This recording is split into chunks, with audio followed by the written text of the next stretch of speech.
A superbug is any kind of disease organism, a fungus, a virus, a bacteria that has gotten the ability to defend itself against lots of antibiotics, not just one or two antibiotics, but a number of antibiotics, so that if it's not actually incurable, it's pretty close. It's really a problem. And one of the newest candidates for superbug status? Gonorrhea. You heard me. Gonorrhea is swiftly developing drug resistance. At this point, there's really only one antibiotic left on the market that works reliably to clear the infection, an injectable drug. I'm Cara Santa Maria for HuffPost Science, and I recently spoke with Maren McKenna, author of Superbug and Beating Back the Devil, to learn more. Earlier this summer, the CDC, the Centers for Disease Control, who in the United States kind of keep track of antibiotic resistance, they basically threw up their hands and said, look, doctors, just don't even use this one pill form of the drug anymore. Just stick to that one remaining injectable drug. But what they were saying when they said that was, listen, guys, there's really just one drug left. That's all we've got. So just how do bacteria develop antibiotic resistance? Bacteria produce a new generation every 20 minutes. And every time they reproduce, which is they copy themselves, they make little copying errors. So when those little copying changes make the bacteria stronger as opposed to weaker, then that means they are better able to defend themselves against those compounds, antibiotics. So what happens is, if you've got an infection and some of the bacteria in your body are more protected than others, you take antibiotics, and what happens is the weak die and the strong survive. And this is exactly what's happening with gonorrhea. So how did it get to this point? The whole issue with antibiotic resistance and why it hasn't become more of a public health priority is because there's always been more drugs.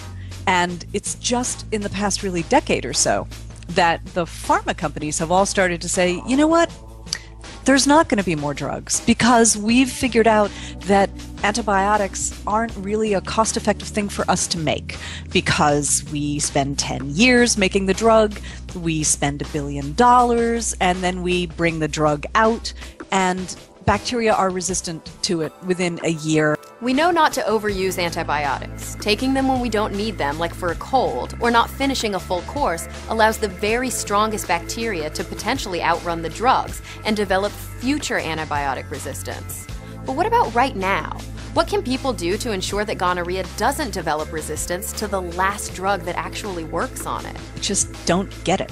Just do the stuff that we tell people to do all the time to protect themselves against STDs. Because if the disease doesn't get passed along, then the chances of it becoming resistant become much less.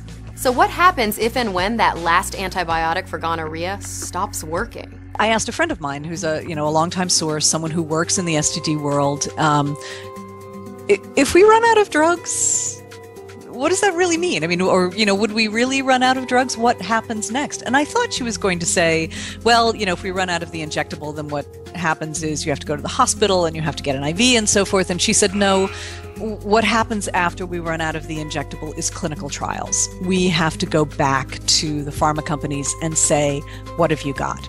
That doesn't bode well. The antibiotic era isn't very old.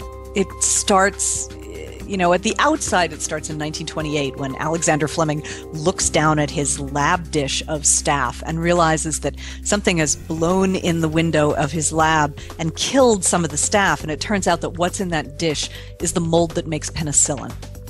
So, from 1928 to now, less than 100 years, when we have these amazing compounds that take care of diseases that used to kill people really quickly. And it's fair to ask, is that going to be it? Is that going to be it?